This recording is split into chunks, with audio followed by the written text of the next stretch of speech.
kasih, salam bertemu lagi dari saya Pendeta Eko Marpaung. Tuhan, pada kesempatan ini kita akan mendengarkan kesaksian dari keluarga besar Bapak Tobing dan hamba Tuhan calon penatua berupa Seribu dan keluarga, karena di mana mereka di minggu-minggu yang lalu terpapar virus COVID-19, dan puji Tuhan hari ini kita sudah bisa bersama dengan keluarga besar Bapak Tobing karena mereka sudah dinyatakan sehat dan Tuhan boleh melakukan kegiatannya kembali. Baik, kita akan mendengarkan kesaksian dari keluarga yang boleh hadir pada saat ini. Ya, bagaimana kabarnya Pak? Baik, Ya. puji Tuhan baik. Baik ya. Baik. Di sini telah hadir keluarga Bapak Tobing dan calon penatua berupa Seribu dan anak-anak juga, karena kita tahu bahwa COVID-19 yang awalnya muncul dari kota Wuhan, negara Cina, dan di awal tahun 2020 Indonesia mengalami wabah COVID-19, dan hari ini bersama keluarga di sini akan menyaksikan situasi-situasi yang terjadi yang dialami selama mengalami COVID-19. Kira-kira bagaimana, bisakah Bapak ceritakan atau keluarga awalnya Bapak itu atau keluarga mengalami gejala-gejalanya bagaimana awalnya? Baiklah, Salam. Saya akan membicarakan awalnya saya terpapar. Awalnya itu saya meriang pada malam hari. Terus besoknya pagi harinya saya masih bisa beraktivitas ataupun bekerja.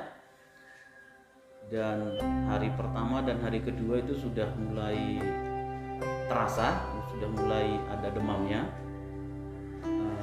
dan hari ketiga sudah bertambah juga, indikasinya ada batuk, ada meriang, ada Batuk, demam, ya, badan pegal-pegal, badan pegal-pegal juga ya. Apa ibu juga begitu dan anak-anak? Kalau pertama-tamanya Bapak dulu mungkin yang mengalami gejala.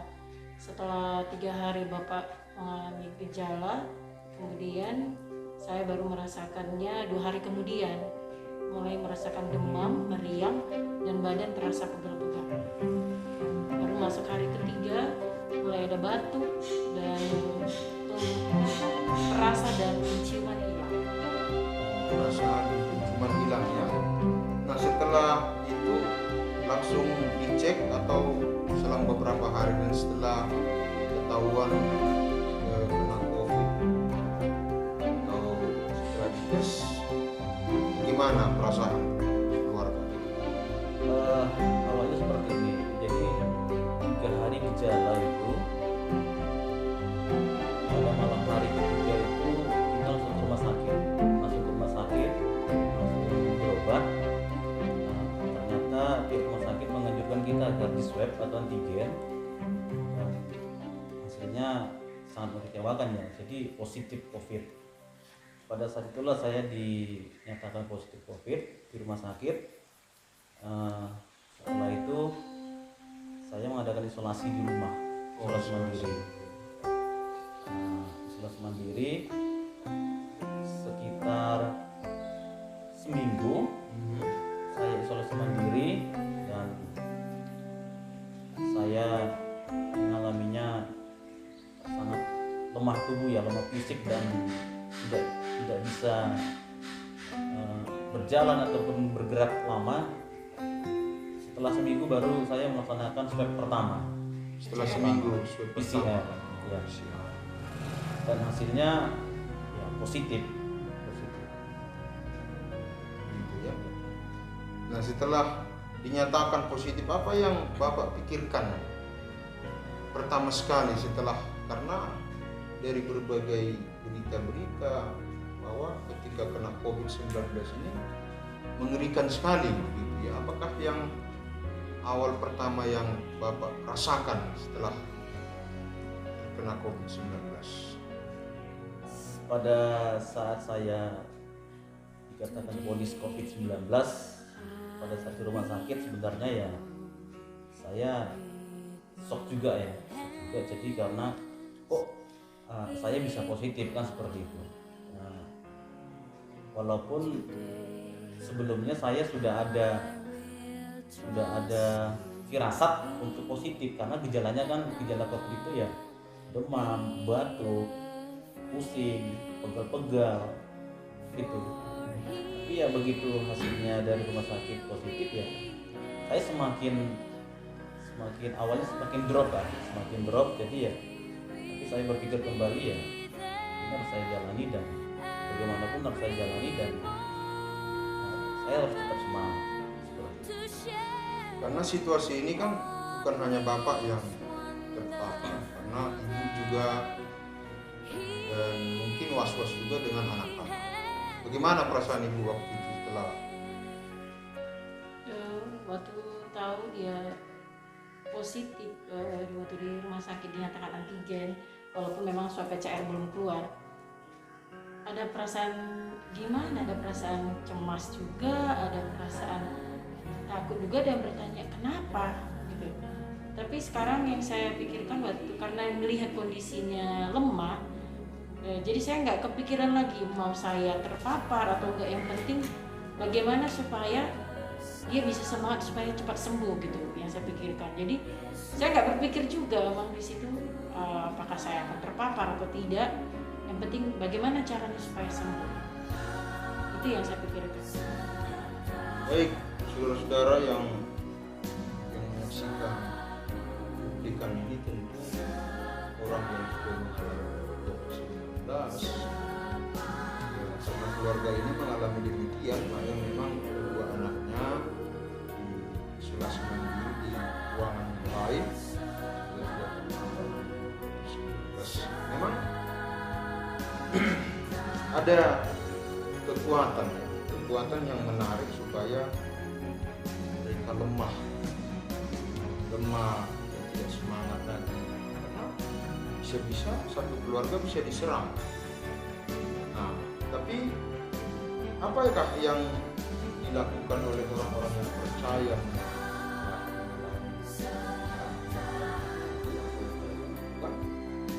Kita akan saksikan bersama, kita akan dengar bersama apa yang mereka lakukan selama karantina. Kira-kira berapa lama dan apa yang dilakukan selama karantina, Pak? Saya semenjak dijatuhkan dari rumah sakit positif COVID, total saya karantina itu ataupun isolasi mandiri di rumah itu 20 hari. 20 hari. Itu melaksanakan swab selama 2 kali, dan yang pertama antigen di rumah, jadi 3 kali. Jadi yang saya lakukan selama isolasi mandiri di rumah itu ya nggak bisa apa-apa ya sebenarnya, karena kita nggak bisa beraktivitas, bangun saja susah, batuk semakin parah, demam, pusing, itu yang saya alami. Tapi saya berdoa terus sama Tuhan, saya akan sembuh. Saya percaya saya akan sembuh, dan Tuhan akan mengangkat semua penyakit yang ada dalam tubuh saya. Setiap hari saya berdoa, pada saat makan di tempat tidur saya berdoa, Tuhan sembuhkan penyakit saya percaya. Itu yang membuat saya semangat sebenarnya menjalani selama isolasi mandiri itu. Di samping itu istri juga memotivasi ya, membantu saya selama isolasi mandiri, baik itu menyediakan makanan ataupun minuman. Istri yang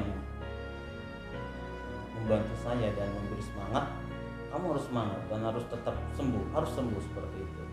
Itu yang membuat saya juga semakin ada iman bahwa saya akan sembuh, seperti itu. tidak ada yang mustahil bagi Tuhan. Setiap anaknya yang percaya kepada Tuhan pasti akan ditolong. Ya baik. Terima kasih untuk Pak Tobing. Untuk Inang ini apakah yang dilakukan atau penjagaan-penjagaan pada saat karantina atau prokes-prokes apa yang sudah dilakukan? Misalkan kalau baru bertemu atau di ruangan apa yang sudah dibuat selama karantina selama di rumah?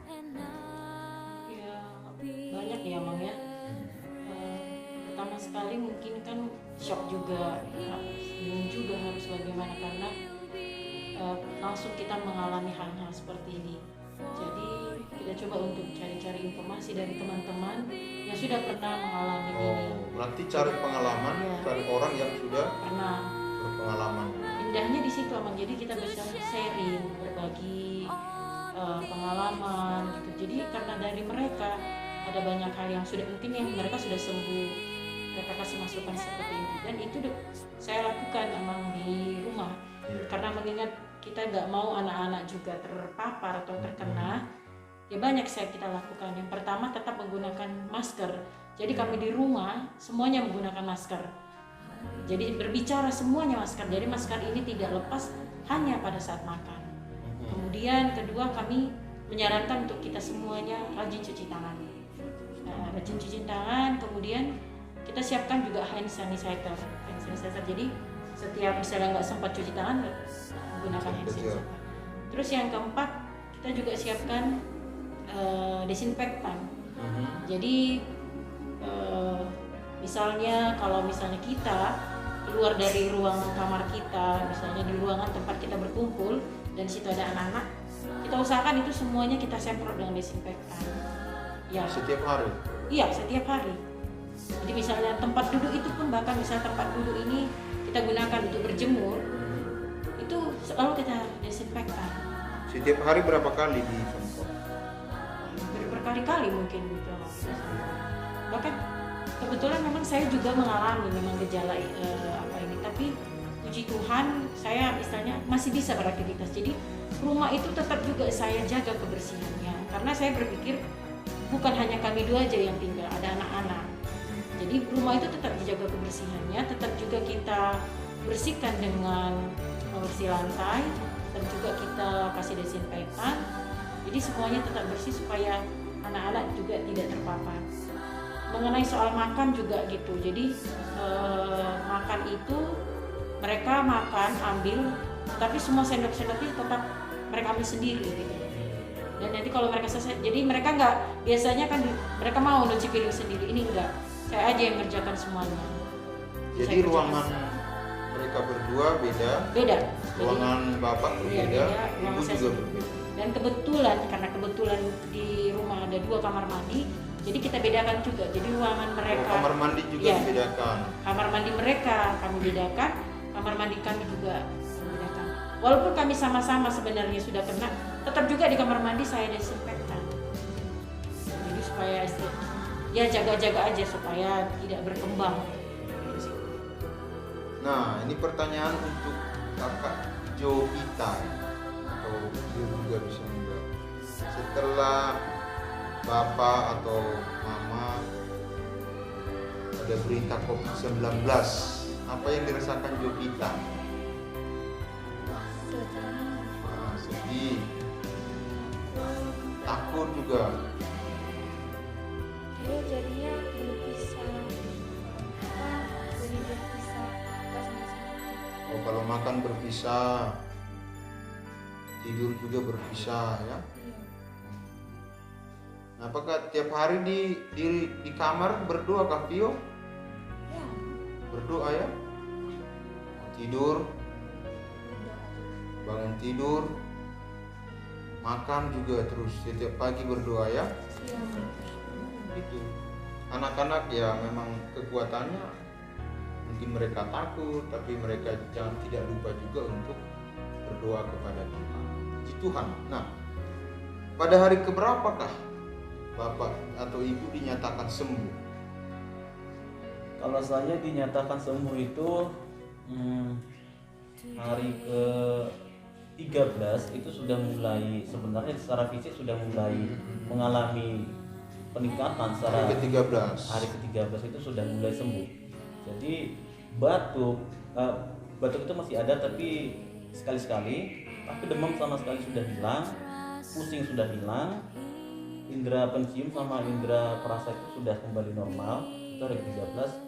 Jadi dengan harinya berlalu, hari ke-14 15 itu sudah semakin sembuh. Secara fisik juga saya sudah bisa berjalan ataupun melaksanakan aktivitas, menyapu rumah dan segala macam, cari keringat. Dan hari ke-19, hari ke-18 saya mau swab terakhir. Swab yang ketiga, swab terakhir saya dinyatakan besoknya saya dinyatakan negatif.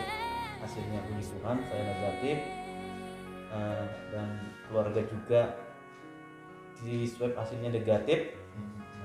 Puji Tuhan kita hari ke-20-nya mendapat kabar itu, kabar gembira ya, luar biasa ya. Dan saya juga senang saya sudah sembuh dari penyakit, dan dalam arti kata ya saya tetap melaksanakan ataupun protokol kesehatan baik di rumah. Pada minggu pertamanya saya tetap jaga jarak juga walaupun di rumah sama anak-anak ataupun istri ya, untuk mengantisipasi. Tapi puji Tuhan sekarang sudah bisa kembali, sudah bisa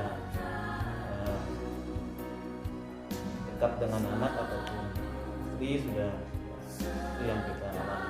Jadi saya hari ke-18 hari 19 sudah dikatakan 18 ya.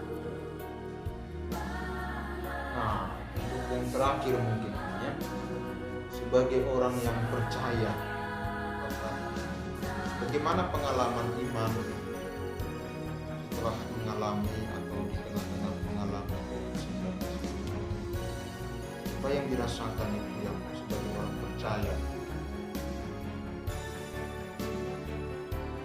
Kalau saya merasakan itu awalnya sih kekhawatiran seperti ya, sebagai manusia yang hidup di dunia ya, tentunya kita ada rasa khawatir dan ada rasa takut ya tentunya. Tapi ya saya percaya saya orang yang beriman, dan Tuhan mendengar doa saya. Tuhan mendengar doa saya dan saya bersyukur kepada Tuhan. Saya minta kesembuhan dan saya minta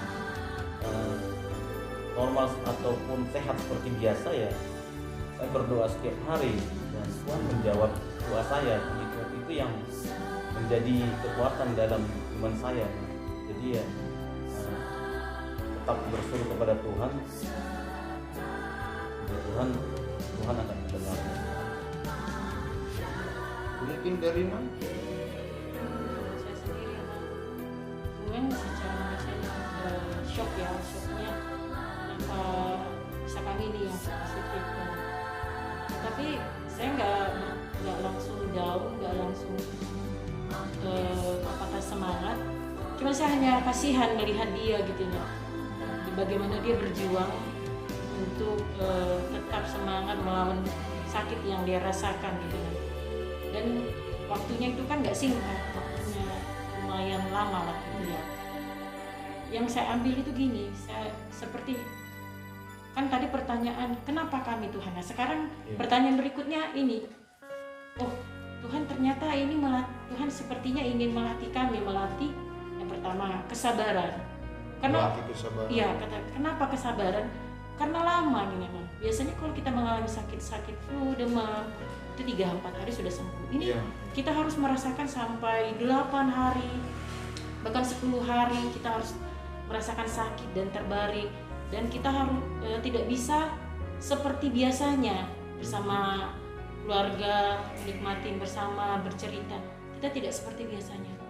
Jadi ini dilatih saya berpikir dilatih kesabaran. Yang kedua, semakin diuji sih pengharapannya. Kenapa gitu Mak? Karena disitulah ternyata saya nggak bisa mengandalkan kekuatan saya gitu. Saya nggak tahu apa-apa bagaimana juga menangani suami saya supaya dia cepat sembuh atau bagaimana supaya, karena memang obatnya virus COVID ini kan belum ada ya Mang ya. Yang paling saya hanya bisa melakukan bagaimana supaya imunnya tetap kuat gitu, supaya bisa melawan penyakit ini. Jadi saya hanya berharap, saya terus berdoa malam-malam. Jadi yang memberi kekuatan saya itu hanya ini, berdoa, baca firman Tuhan, hanya itu Mang. Jadi saya baca firman, saya baca itu di 1 Samuel tentang Daud dan Saul. Jadi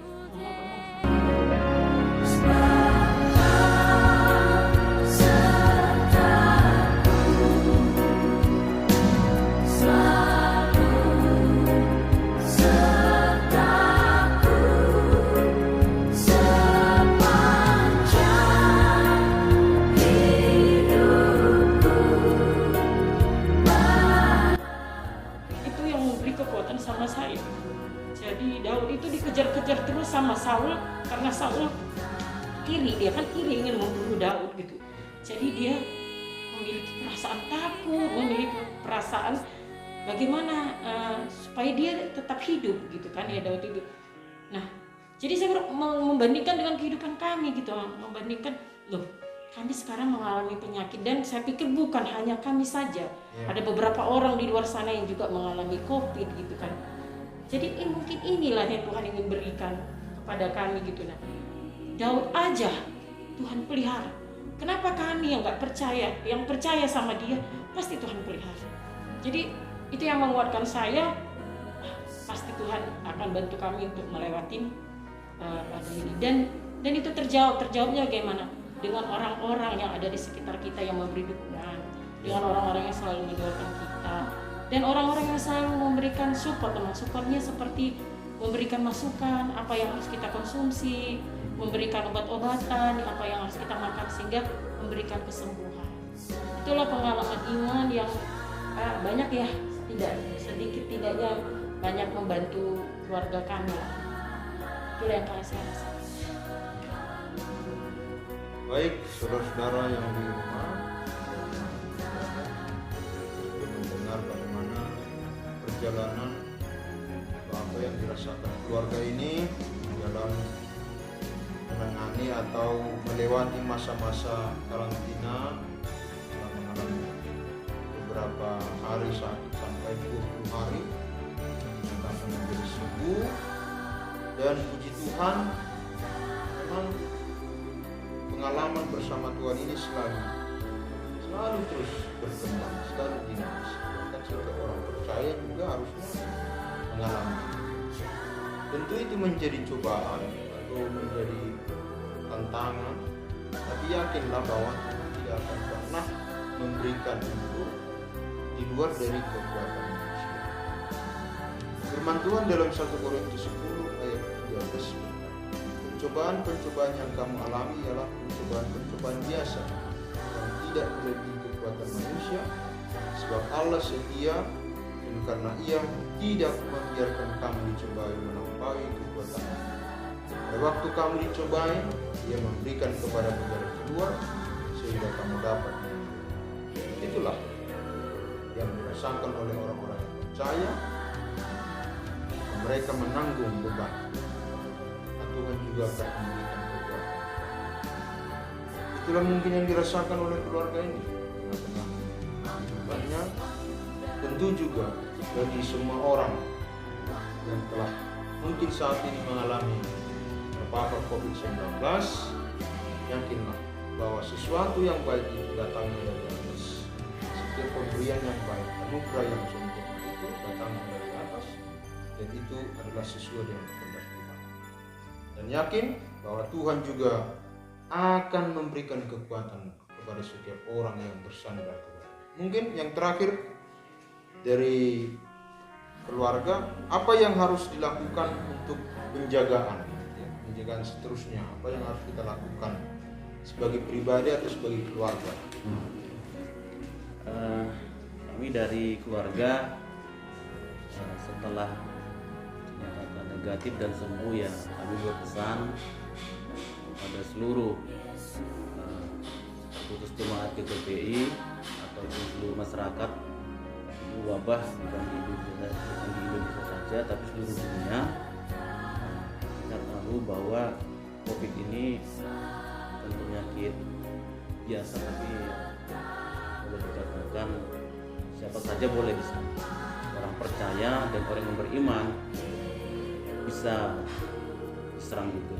Jadi ya pesan kita tetap melakukan protokol kesehatan, yaitu ya memakai masker, mencuci tangan dan menjaga jarak tentunya, dan agar kita paling tidak menularkan ataupun memutus rantai dari COVID ini sendiri. Jadi dimanapun kita berada tetap melakukan protokol kesehatan. Mungkin itu pesan dari saya. Mudah-mudahan kita berikan Tuhan kesehatan dari sekarang sampai selama-lamanya. Baik, terima kasih untuk saudara-saudara dimanapun berada. Itulah tadi kesaksian daripada keluarga besar ini. Biarlah juga keluarga tetap diberikan kesehatan, untuk inang juga tetap melayani, dan anak-anak juga di dalam sukacita yang daripada Tuhan. Terima kasih.